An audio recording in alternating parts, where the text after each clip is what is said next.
Holidays-nale, adu namma GT Holidays da. GT Holidays, South India's #1 travel brand. You know you are special when you're with GT Holidays.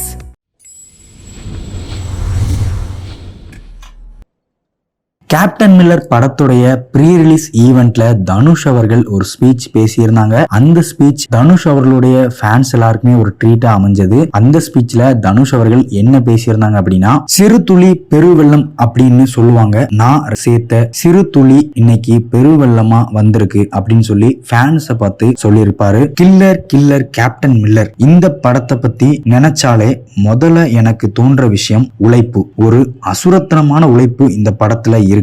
அது மட்டும் இல்லாம அருண் மாதேஸ்வரனை பார்க்கும்போது எனக்கு வெற்றிமாறன் ஞாபகம் வருவாரு. வெற்றிமாறன்ட்ட இருக்கிற நிறைய விஷயங்கள் அருண் கிட்டே நான் பார்த்திருக்கேன். வெற்றிமாறன் அவர்கள் என்கிட்ட பொல்லாதவன் கதையை சொல்ல வரும்போது, தனுஷ் நான் ஒரு கதை வச்சிருக்கேன், உங்களுக்கு பிடிச்சா பண்ணுங்க இல்லனா வேணாம் அப்படின்னு சொன்னாரு. அப்பதான் எனக்கு தோணுச்சு, நாம அவர்கிட்ட கதை கேட்க கூப்பிட்டோமா இல்ல அவர் நம்ம கிட்ட கதை சொல்ல வந்தாரா அப்படின்னு. அதே மாதிரிதான் இப்போ அருண் மாதேஸ்வரனை ஃபர்ஸ்ட் டைம் பார்க்கும்போது, இந்த தம்பியா சரி ஒன்லைன் சொல்லுங்க அப்படின்னு கேட்டேன். ஒரு 15 நிமிஷம் சொன்னாரு. பெரிய ஸ்கேல்ல இருக்கே பண்ண முடியுமான்னு கேட்டேன். எல்லாத்துக்குமே பதில் வந்து பண்ணிடலாம், அப்படியே பண்ணிடலாம் அப்படின்னு தான் சொல்லிட்டே இருப்பாரு. இப்போ நான் படம் பார்த்துட்டேன், அப்படிதான் இருக்கு அப்படின்னு சொல்லி அருண் மாதேஸ்வரன் அவருடைய ஸ்டைல்லே தனுஷ் அவர்கள் பதில் சொல்லியிருப்பாரு. அது மட்டும் இல்லாம அதுக்கப்புறம் இது சம்பவம் பண்ற கைன்னு தெரிஞ்சிருச்சு அப்படின்னு சொல்லி அருண் மாதேஸ்வரனை தனுஷ் அவர்கள் புகழ்ந்திருப்பாரு. அதுக்கப்புறம் தனுஷ் அவர்கள் ஜிவி பிரகாஷ் அவர்களை பத்தி பேசியிருப்பாங்க. அதுல என்ன இருந்தது அப்படின்னா, ஜிவி பிரகாஷ் கால் பண்ணாலே சொல்றா மச்சான் அப்படின்னு தான் கேட்பாரு. என்னதான் இருந்தாலும் இப்போ சபை நாகரிகம் கருதி நான் உங்களை வாங்க போங்கன்னு தான் பேசிட்டு இருப்பேன். பொல்லாதவன் டைம் நாங்க ஒரு மியூசிக் டைரக்டர் கிட்ட போய் கதை சொல்றோம். கதை கேட்டதும் நிறைய சேஞ்ச் பண்ண சொன்னாங்க. வெளியில வந்த உடனே என்ன செய்யலாம்னு சொல்லி சேஞ்சஸ் எல்லாம் என்னால பண்ண முடியாதுன்னு சொல்லி வெற்றி சொல்லிட்டு இருந்தாரு. நான் அப்போ மியூசிக் டைரக்டரை மாத்திரலாம் அப்படின்னு சொல்லிட்டு இருந்தேன். அப்போ உள்ள வந்ததுதான் ஜிவி. உருகுதே மருகுதே சிங்கிங் கேட்டுதான் ஃபர்ஸ்ட் அவரை பொல்லாதவன் மூவிக்காக கால் பண்ணோம். முக்கியமா ஒரு சாங் பண்ணணும் அப்படின்னு அவருக்கு கால் பண்ணா எங்க இருந்தாலும் ஓடி வந்து பண்ணி கொடுப்பாரு. அதுதான் ஜிவி அப்படின்னு சொல்லியிருப்பாரு. அதுக்கப்புறம் தனுஷ் அவர்கள் சிவராஜ்குமார் அவர்களை பத்தி பேசியிருப்பாங்க. அதுல என்ன இருந்தது அப்படின்னா, சார் நீங்க ஜெயிலர் படத்தோடைய கிளைமேக்ஸ்ல ஸ்லோ மோஷன்ல நடந்து வரப்போ அப்படியே தமிழ்நாட்டு மக்கள் மனசுக்குள்ளேயும் நடந்து வந்துட்டீங்க அப்படின்னு சொல்லியிருப்பாரு. அதுக்கப்புறம் உங்க சிரிப்புல உங்க அப்பாவும் தம்பியும் தெரியுறாங்க.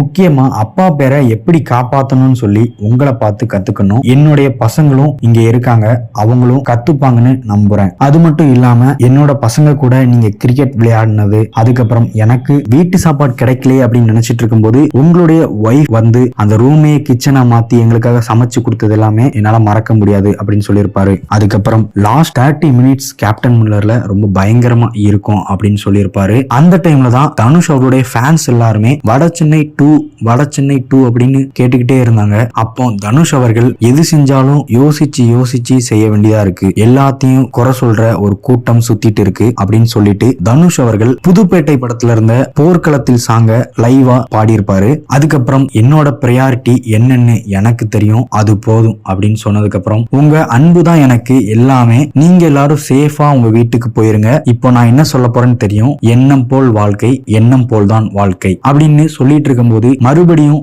தனுஷ் ஃபேன்ஸ் எல்லாருமே வடச்சென்னை 2 அப்டேட் கேட்டுக்கிட்டே இருந்தாங்க. அப்பதான் தனுஷ் அவர்கள் வடச்சென்னை 2 கண்டிப்பா வரும், அதுக்குன்னு ஒரு நேரம் இருக்கு, இத்தனை உள்ளங்கள் கேட்கும் போது அது வராமையா இருக்கும், கண்டிப்பா வரும், அப்போ அதை பத்தி பேசுவோம் அப்படின்னு சொல்லுவாரு. அதுக்கப்புறம் ஆங்கர் டிடி அவர்கள் சில கொஸ்டின்ஸ் கேட்கறதுக்கு தனுஷ் அவர்கள் ஆன்சர் பண்ணியிருப்பாரு. அதுல ஃபர்ஸ்ட் கொஸ்டின் என்ன இருந்தது அப்படின்னா, ஃபெயிலியரை எப்படி பார்க்கணும், ஃபெயிலியர்னா என்ன அப்படின்னு கேக்குறாங்க. அதுக்கு தனுஷ் அவர்கள் ஃபெயிலியர் வந்தா அதை சீரியஸா எடுத்துக்கிடணும் அப்படின்னு சொல்றாரு. அதுக்கப்புறம் ஃப்ரெண்ட்ஷிப் அப்படின்னு கேக்குறாங்க. அதுக்கு தனுஷ் அவர்கள் ஜிவி மாதிரி இருக்கணும் அப்படின்னு சொல்றாரு. அதுக்கப்புறம் சோசியல் மீடியா அப்படின்னா என்ன அப்படின்னு கேக்குறாங்க. அதுக்கு தனுஷ் அவர்கள் ஒரு மிகப்பெரிய காலத்திருடன், உங்களுக்கே தெரியாம உங்க டைமை திருடிட்டு இருக்கு, 4 பேர் ஒன்னா இருந்தா மூஞ்ச பார்த்து பேசுங்க, போனையே பார்த்துட்டு இருக்காதீங்க, போன்லயே பேசாதீங்க அப்படின்னு சொல்லுவாரு. அதுக்கப்புறம் மென்டல் ஹெல்த் அப்படின்னு கேட்பாங்க. அதுக்கு தனுஷ் அவர்கள் அன்பால அணுகி அன்பாலதான் சரி செய்யணும் அப்படின்னு சொல்லுவாரு.